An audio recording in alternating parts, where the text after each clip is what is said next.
All right, you want to talk about Galak-Z a little bit, like where Heck the yeah. inspirations came from? Yeah, I've always wanted to do a spaceship game. I grew up playing, asteroids, and talking about Solar Jetman earlier with Jeff.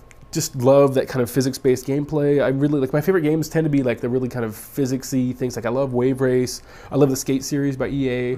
Stuff where you can kind of get, like, your abilities don't necessarily progress. I mean, our game does, but the idea that you can just get really good at controlling it. A really simple play control. And I just love sort of old anime. I mean, Skulls of Shogun was largely based on sort of older 60s anime.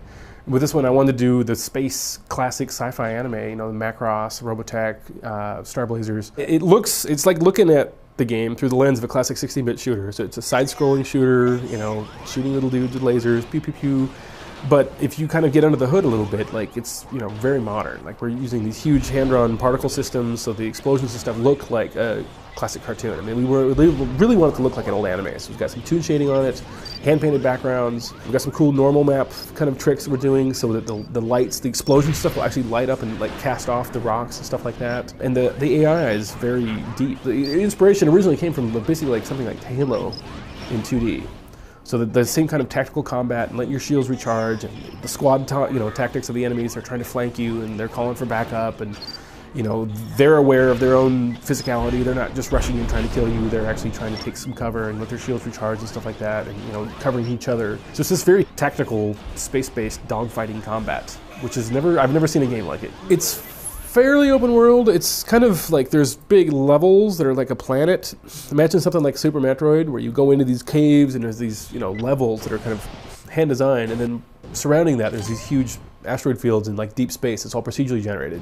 So there's sort of micro missions. I kind of relate it to like Red Dead Redemption, where you've got like towns and you've got these specific mission points that you'll go to and kick off a mission. But in the meantime, you can just explore and you'll come across random, little kind of mini missions, and the whole world feels very alive, and you can just play around out there and have a great time for a long time. You can fly from planet to planet, and then each system is kind of like a self-contained system that you can basically fly around that whole system.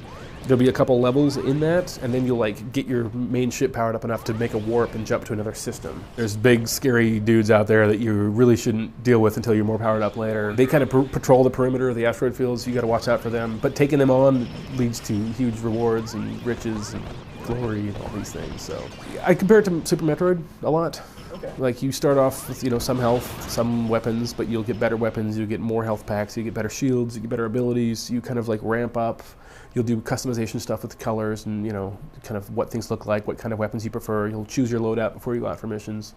To me, player agency is a very key thing we throw around at the office a lot. Like letting the player choose kind of what kind of the mood they're in. I mean, like Red Dead Redemption. You can say, I'm going to go do these heavy combat missions, and I want to be totally story driven for all this experience, or I want to just go screw off over here, go exploring, see what's over that ridge, see if I can find some cool stuff over there.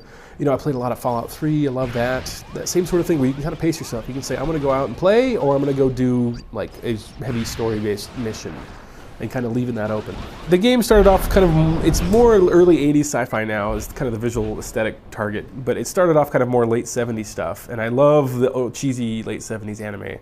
There's like the Daitarn 3 and Combattler V. So I wanted to do something.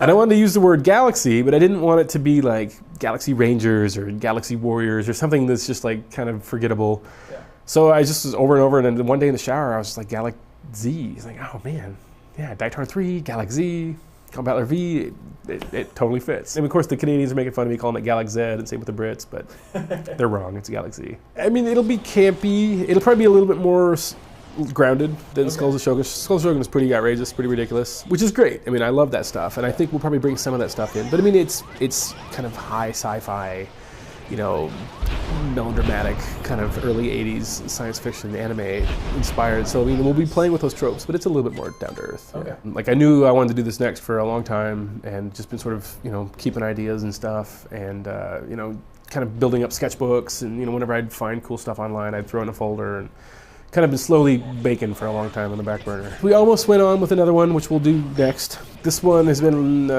you know, actually on paper, like it was pretty thought out before I actually hired on the programming staff and stuff to start it up. I'm the lead.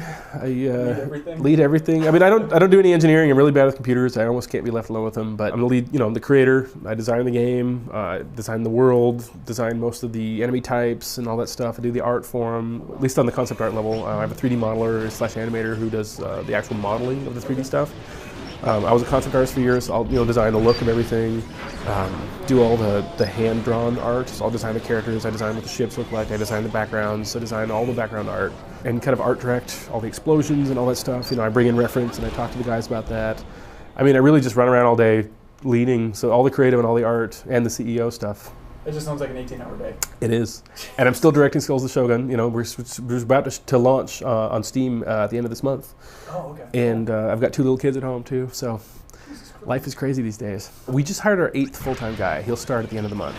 I think we'll stay under 10, I think, full-time. We've got a couple contractors on the side we use for bits and pieces. It feels quite big after 3-man, you know, after a 3-man operation. And this feels like a big operation. I mean, I've worked on teams as big as like 60 people or something, but that's just a whole other. I mean, AAA stuff, like those are real budgets. Like we're like a tiny little scrappy thing. Yeah. You know, this is as big as I want to get for the kind of stuff we like to do. I'm really excited about the PlayStation 4, and I wanted to reach out to them and see how they felt about the game. And I flew down there and showed it to them, and they were like, "This is great. We should do this." So the deal's not signed yet. We're just in negotiations, but we've agreed to do something together, and we're super excited about it. We've got kits, and we're moving on it. Very much in love with the PlayStation 4, so. They give feedback. I mean, they've got some big picture stuff that they want to see standardized with the next generation of gaming, you know, the video sharing and the kind of the stuff that they're talking about. You know, they're encouraging us to, incorporate some of that stuff and think sort of next gen with like how this persistent world can stay alive and, giving us some really cool ideas that we would like to address. There's so much we've all learned through the Skulls of the Shogun process, and we're hoping to take that 4-year Skulls dev cycle and turned it into about half of that. So that's what we're shooting for. And so far we're on track. We've got a bigger team, we've got off-the-shelf tools, we're using Unity, which we love. Just got a great team with all the key roles filled up, and we're just pushing forward really fast right now, having a great time.